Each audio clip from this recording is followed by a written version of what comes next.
Labą dieną. Labą dieną. Prie kiek mašinų vienu metu neriau galim dirbti?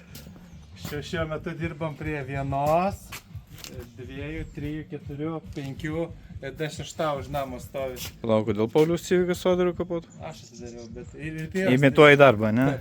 Taip, supratau. Ja, iš tikrųjų video bus apie Corolla. Tai kaip matot, Corolla viskas. Tikrai viskas. Padariau net galinį priešrūkinį. Tai matėt ir praeitam video, tai trūko tik jo galinio priešrūkinio. Tai žodžiu išsimedžiojau, kuris tas pinas iš body control module eina į galą, prasitempiau laidą, žodžiu viską sujungiau ir ledas veikia. Tai dabar šitam automobiliui trūksta vienos labai svarbios detalės.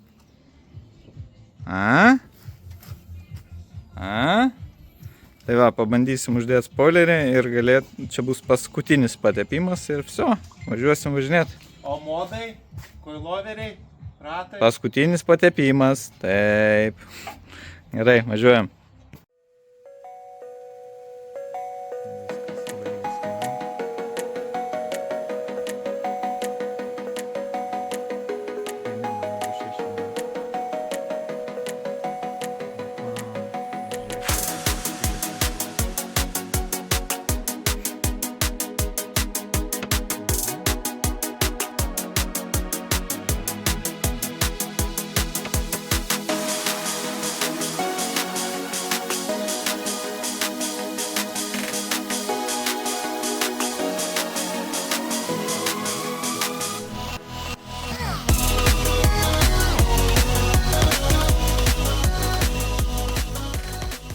Žinau, kiek gerai video matėsi, bet žodžiu.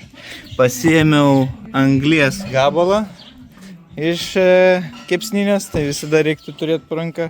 Tada išstepliau pirštus, jau aš čia praplau. Ir tada išstepliau kiekvieną šitą minkštą apskritimą. Ir tada uždėjom spoilerį į vietą. Nu ir va, labą dieną. Viena skylė, kur išgręžt, 2, 3, 4 ir 5. Žodžiu, idealiai. Tai va, kaip perkelti skylės į skylės. Matyt, taip skamba.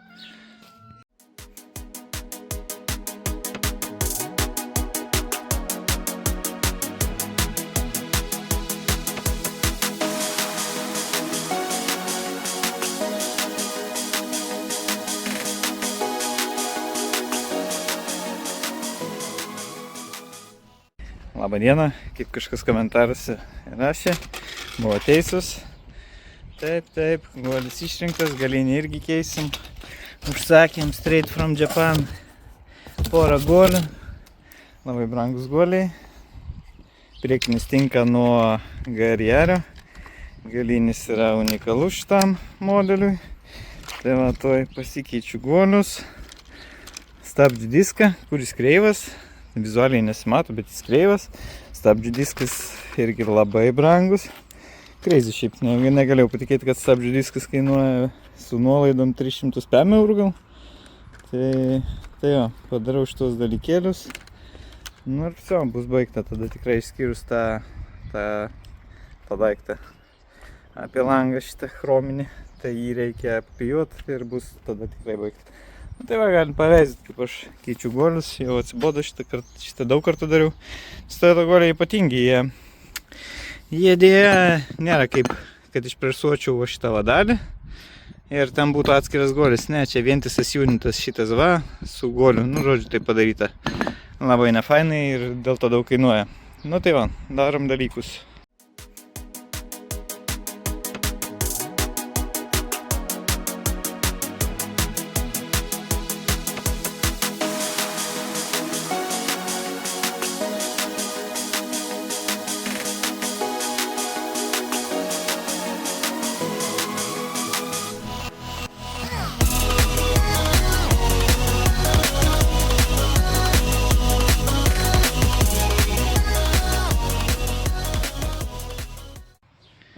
Taigi, grįžom iš kelionės ir kaip matot, aš čia.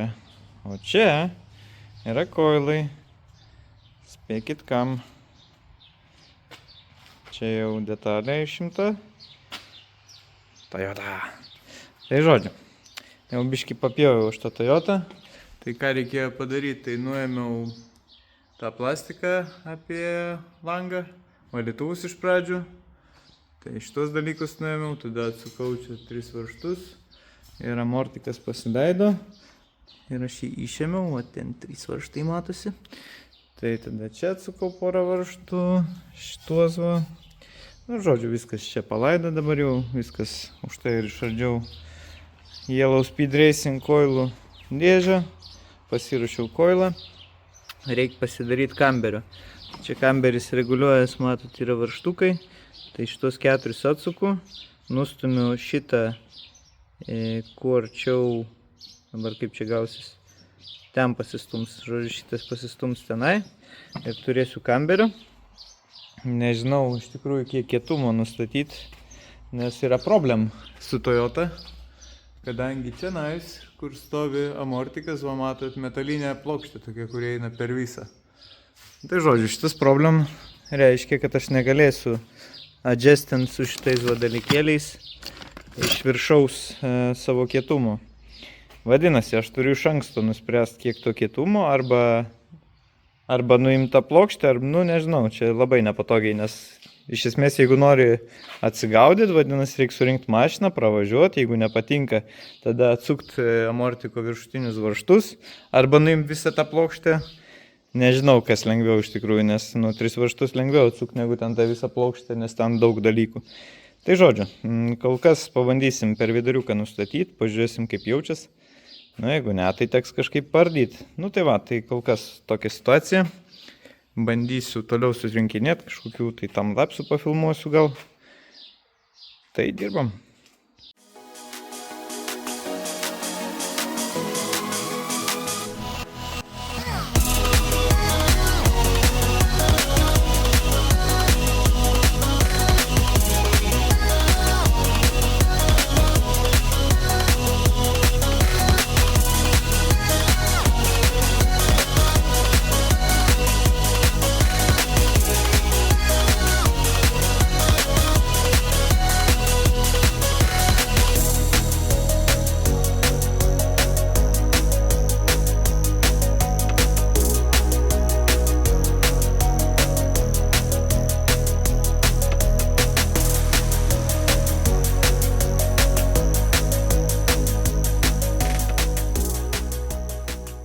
Tai va, viskas taip atrodo.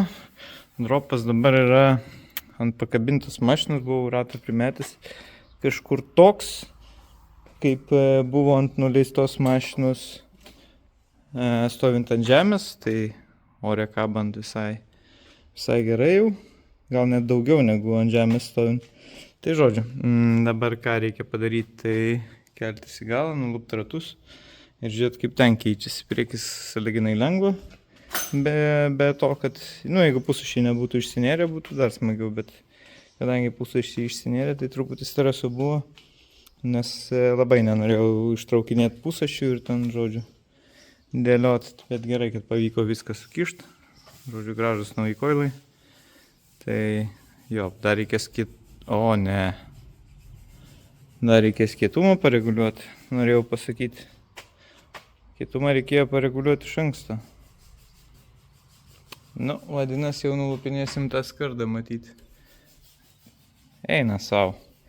Žodžiu, pravalas. Nu, arba atsuk dabar viršų ir nusileisti jį, kad pasireguliuot kietumą. Ajajaj. Nu, žodžiu, pažiūrėsim vėliau. Kol kas nebenoriu čia lysti.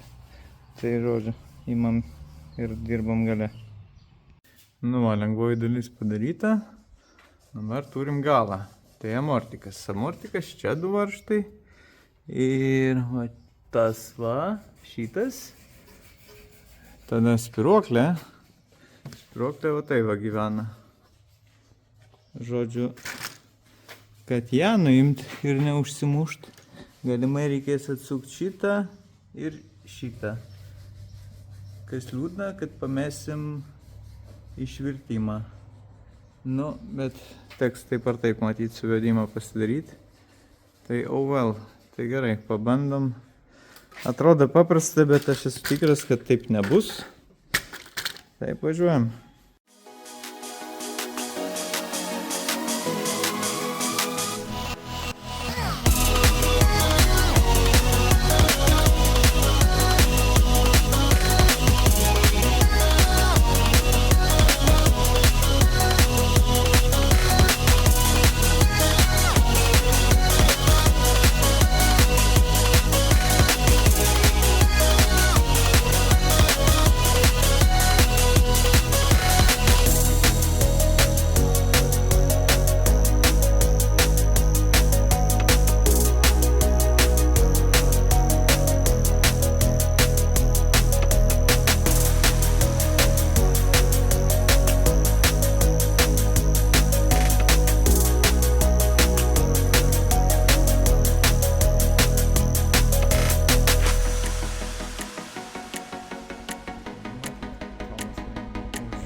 Nu, va, mano pasiekimai.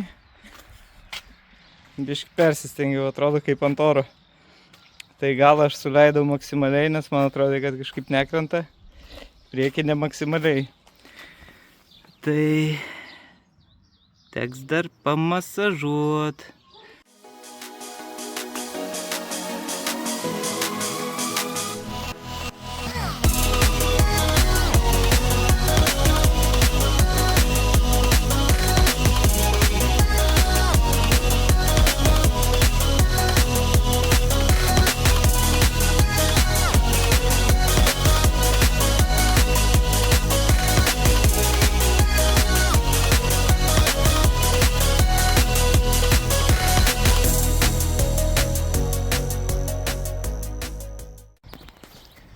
Turiu nusiskundimą Yellow Speed Racing, nes yra problema. Gavau 2 raktus. Vienas toks, kitas didesnis. Va. Nu va.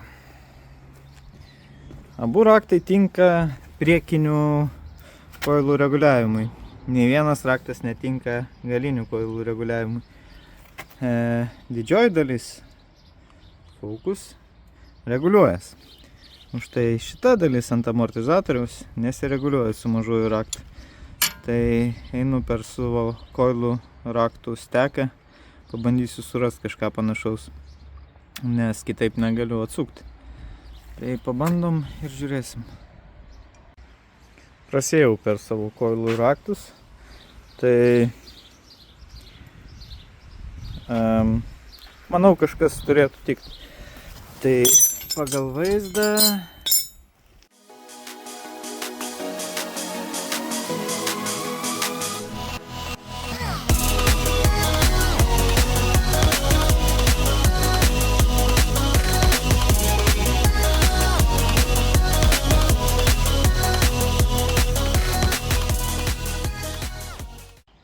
labas rytas, turim penktadienį, šiandien galų gale šviečia saulė, dangus visai fainas, dirbu jau šiandien su Maike. Kai vakar buvo blogai, tai taip šiandien yra gerai. Tai jau kaip matot, Corolla be rato, tai priekį truputį nusprendžiau pakelt. Po to pažiūrėsiu, taip atrodo, kad gali reikėti skirtingai reguliuoti pusės, nes dabar kaip ir galą buvau vienodai nustatęs, bet taip atrodo, kad viena pusė yra aukščiau. Nu tai va, pabandau dabar sureguliuoti priekį, po pusę colmo pasikeliu, turėtų būti gerai. Noriu, kad būtų padanga lygiai su arka. Šitoj pusėje taip ir yra galas, anoj pusėje galas atrodo aukščiau. Nu bet toj pažiūrėsim, kai sureguliuosiu priekį, ar galą reikia reguliuoti, nes galą tai išlikščiausia reguliuoti. Nu ir po to taip primečiau, kad gal gale reikės originalias trastavkės atgal sudėti. Nes truputį tas ratas gilokai sėdi. Dabar kai kabo tai nesimato, bet anoj pusėje gal matysis. Dabar čia aišku sukrytė, bet nu va, turim tą tokį tarpą ir aš manau, kad būtent ta 1 cm rastavkė bus tai, ko reikia. Ką reiškia? Kad reikės nuimti rato guolius ir jo, tada nusiėmus rato guolius, išsimušti vėl smeiges ir pakeisti naujas. Ir jūs sakė, kažkur garaže valiojasi nauja dėžutė ratų varžtų, nes šitie varžtai, kur va dabar naudojau, jie yra uždarais galais ir jeigu aš sukčiau ant tų ilgų labai smeigių, tai neužsukčiau. Nu kaip, užsukčiau, nuplėštų tą galą, bet nenoriu taip daryti. Tai va, tai kol kas toks progresas, tikiuosi, kad galų gale šiandien baigsiu, nes jau atsibodo iš tikrųjų 3 dieną, kaip aš su tais amortizatoriais žaidžiu. Ir dar net nebuvau pravažiavęs, tai dar klausimas, gal čia labai viską lies ir... Nes tas priekinis posparnis toks labai jau išsikišęs. Aš jau padariau modifikacijas, tai čia kaip matot, klipso nebėra ir posparnis eina ant sparno, čia va, reikia sukišti, va. Šiaip čia taip rėja už sparno, va, matot šitas, va. Čia rėja už sparno, bet čia viršui ėjo ant sparno. Tai dabar šitų 2 klipsų nebėra. Ir užkišau viską už sparno, visą posparnį. Nu, tas man padarė šiek tiek vietos, bet pažiūrėsim, kaip čia rezultate bus. Ar brauksiu, ar nebrauksiu. Jei brauksiu, nu tai ką, teks atsiprašyti ir kelti vėl viršų. Tai važiuojam.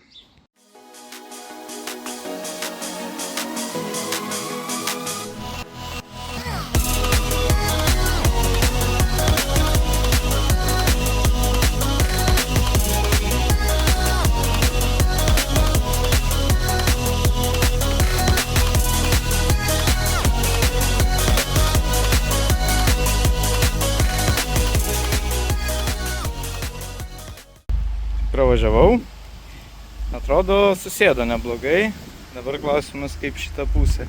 Ar susėdo ar ne. Čia taip kampu pirštas lenda. Iš esmės arka lygiai su padanga. Ar padanga su arka. Čia panašiai. Nu, tuoj paimsiu ruletę, pamatuosiu.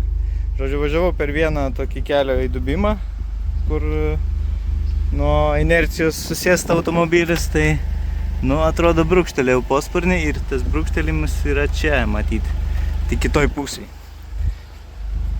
Nu, aš taip įtariu. Tikrai taip akivaizdžiai va matosi. Va čia, jeigu kameras fokusuotojo, biški brūkštelta. Dabar ką čia daryti?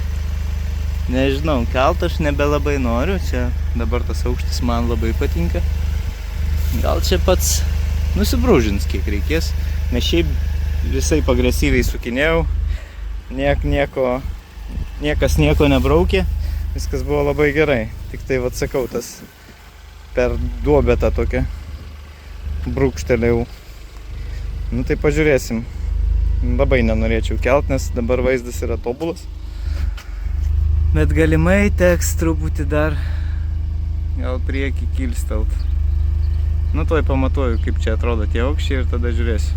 Viskas pralekiau, tai pamatavau. Skiriasi po 1 mm per pusės.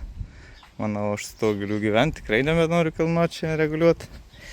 Tai jo, keleivio pusė šitą visgi mėgsta pabrūžint.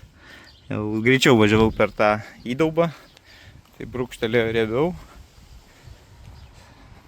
Tai jo, panašu, kad čia tiesiog, jo, čia jau taip nepatiko posparniui šitą kelionę. Nežinau, ką su juo iš tikrųjų daryti.